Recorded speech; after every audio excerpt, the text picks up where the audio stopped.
Dragon Ball Daima foi um anime bem comentado recentemente. Uns amaram o anime e outros odiaram. E não é à toa, porque apesar desse anime ter pontos positivos como uma animação bem feita e a volta do Super Saiyajin 4, ainda assim o anime cometeu muitos erros na minha opinião, e que incomodaram muitos fãs, principalmente pra quem é fã do Dragon Ball Z. Mas é claro que sempre tem aqueles caras que vêm falar algo do tipo: você é viúva do Z, Dragon Ball Daima é igual ao clássico, você não entende a essência do Akira. Só que as pessoas que falam isso, na verdade, não passam de fanboys que passam pano pra tudo que tem Dragon Ball no nome. É um idiota. Mas hoje eu vou mostrar pra você por que Dragon Ball Daima me decepcionou. Vou mostrar todos os pontos positivos quanto os negativos, e vou dar o meu veredito final. Mas antes de tudo, já peço que você deixe aquele gostei pra moralizar o trabalho e inscreva-se no canal pra não perder os próximos conteúdos. Mas sem mais enrolações, bora pro vídeo.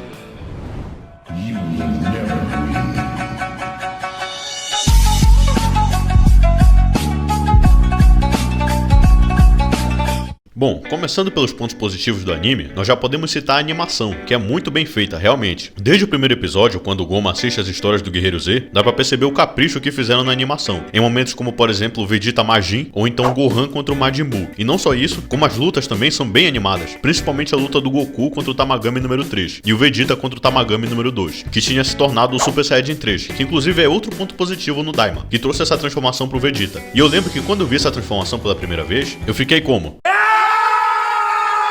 E uma coisa que eu gostei bastante em Dragon Ball Daima é o downgrade de poder, porque sim, no Dragon Ball Super, por exemplo, o Goku e o Vegeta ficam extremamente fortes, sendo capazes de arrebentar com todo o universo na base do soco. Mas sabe o que isso significa? Porra nenhuma. Ou seja, não é porque um personagem é forte pra caramba, a ponto de ultrapassar os níveis universais, que quer dizer que ele é um bom personagem. Existem vários protagonistas de anime que são extremamente apelões e fortes pra caramba, mas são uma bosta de personagem. Que merda, hein? Então, na minha opinião, o downgrade de poder, fazendo o Goku e o Vegeta voltarem com as transformações do Z, foi uma boa pra mim, fazendo eles ficarem mais pé no chão e com transformações boas, e que fazem mais sentido, porque eu acho as transformações como o Super Saiyajin God e o Blue uma bela de uma porcaria. Além disso, a expansão do universo de Dragon Ball foi um ponto interessante também, porque mostra outra realidade que nunca tivemos a oportunidade de conhecer, que é o Makai, o reino onde o Daburá reinava, até o momento em que ele vira o almoço do Majin Buu. Mas por mais que eu não tenha gostado dessa nova dimensão, que eu vou explicar mais à frente, ainda assim eu gostei da proposta de expandir esse universo e criar uma nova aventura. E agora, o ponto que mais chamou a atenção do público foi a volta do Super Saiyajin 4. E não é aquela miniatura do Super Saiyajin 4 não, que parecia mais um funk pop. Tô falando de quando o Goku finalmente se transforma em adulto e assume essa transformação. E cara, apesar de eu não ter gostado de algumas coisas envolvendo essa transformação, eu tenho que admitir que eu gostei bastante dela. Porque a transformação de Super Saiyajin 4 é uma transformação que todos, se não a maioria dos fãs de Dragon Ball, sempre gostaram desde o Dragon Ball GT. E é a minha transformação favorita de todas. E aqui no Daima também ficou bem bonito. E por mais que eu ainda prefira do GT, o do Daima também não ficou nada mal.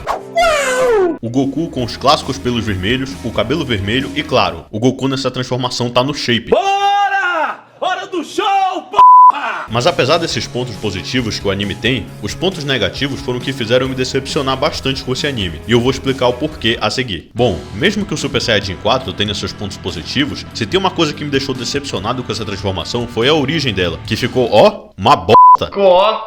Uma bosta. Não, cara, sinceramente, que origem de transformação mais preguiçosa e ruim, cara. Se você espera uma origem de transformação no nível do Super Saiyajin 4 do Dragon Ball GT, pode esquecer, porque antes de se transformar, no momento que o Goku tá sentindo dificuldades na luta final, ele acaba sendo nocauteado. E no momento que a situação tava ruim, o Neva simplesmente aparece e joga um poder no Goku, e isso faz ele se transformar no Super Saiyajin 4. Nossa, que bosta. Meu amigo, que origem de transformação mais preguiçosa. Não tem nem comparação com a origem do Super Saiyajin 4 no Dragon Ball GT, que tem toda aquela ligação com Ozaru. Por exemplo, pro Goku ganhar essa transformação, ele primeiro tinha que controlar a transformação de Ozaru Dourado, porque ele estava completamente fora de controle. Mas depois que a Pan, a neta de Goku, tenta falar para ele se controlar e se acalmar, e depois que o Goku olha pra Terra e lembra que deve protegê-la, Goku consegue conter o poder do Ozaru e volta pra forma humana. Só que quando ele volta como Super Saiyajin 4. Essa é uma origem de transformação completamente diferente das outras, mas no Dragon Ball Daima não. O Neva simplesmente aparece, taca o poder no Goku e foda-se. Ou seja, no fim das contas, parece muito que os produtores simplesmente empurraram essa transformação no anime, só pra chamar a atenção dos fãs antigos e fazer fanservice. E eu não sou contra o fanservice, mas pelo menos tem que ser bem feito, cara. Não adianta nada você fazer um fanservice de forma mal feita só pra chamar a atenção dos fãs e poupar trabalho. Isso é uma baita de uma tática preguiçosa. E pra ser franco, a origem dessa transformação do Super Saiyajin 4 do Daima parece até a origem da transformação do Super Saiyajin Blue, onde o Goku simplesmente some pra treinar com o Whis, aí quando ele volta pra Terra, ele fala: "E aí galera, tô de volta com uma nova transformação. Agora eu tenho Super Saiyajin Blue, meu cabelo tá azul.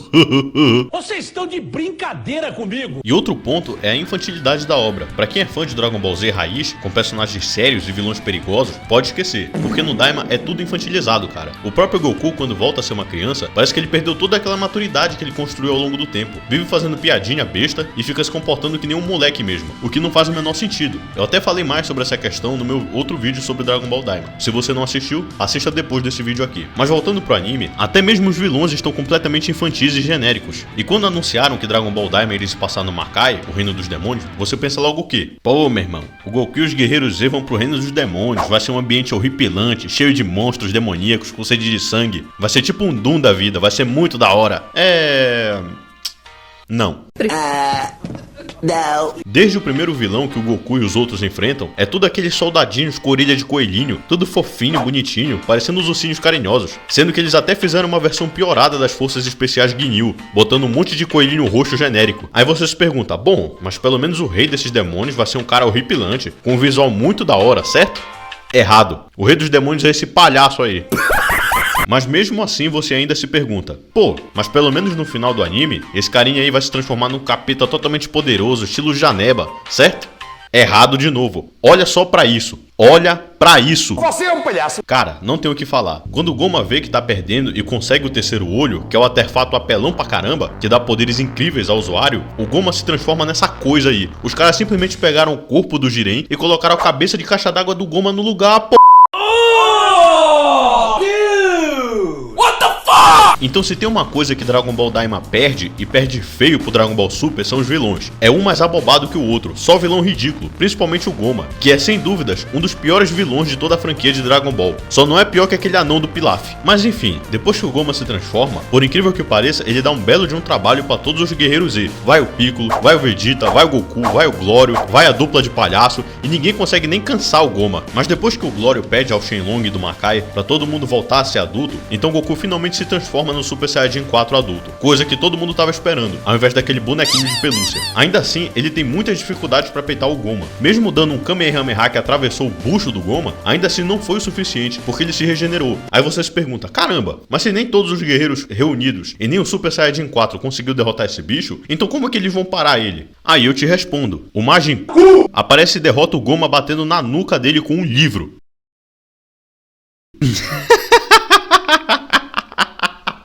Minha mãe do céu! Irmão, o Goma simplesmente desceu a porrada em todo mundo. Nem o Super Saiyajin 4 conseguiu matar esse bicho. Aí vem esse palhaço aí do Majin e derrota o cara com a p*** de um livro, velho. Cara, não tem o que dizer, esse final é horrível. Aí depois que o Goma é derrotado, tanto ele quanto o Degesso são aprisionados. O Majin se torna o rei do Makai e todo mundo volta pros seus lares e acaba o anime. Bom, depois de eu falar sobre todos esses pontos negativos, já deu pra perceber por que eu me decepcionei, né? Eu sinceramente esperava bem mais desse anime, desde quando eu fiz aquele último vídeo. E no final das contas é isso. Dragon Ball Daima não passa de uma versão piorada e infantil do Dragon Ball GT. E não adianta você vir falar, mas essa é a essência de Dragon Ball, essência é o c... Isso aqui não tem nada de essência de Dragon Ball. De todas as obras criadas pelo Akira Toriyama, esse aqui é um dos piores, mas sem dúvida nenhuma. E eu não falo isso porque eu detesto o Dragon Ball. Muito pelo contrário, eu sou fã de Dragon Ball desde quando eu era criança. E fã de verdade exige obra de qualidade da franquia. Não fica babando ovo pra qualquer coisa que tem Dragon Ball no nome. E você pode até ter gostado de Dragon Ball Daima, sem problema nenhum em relação a isso. Mas se você fica passando pano pra qualquer coisa que envolve Dragon Ball, e não tem um senso crítico de apontar os erros da obra, então isso quer dizer que você não passa de um fanboy. E muitas das vezes, as obras que nós gostamos acabam perdendo a qualidade por culpa sua.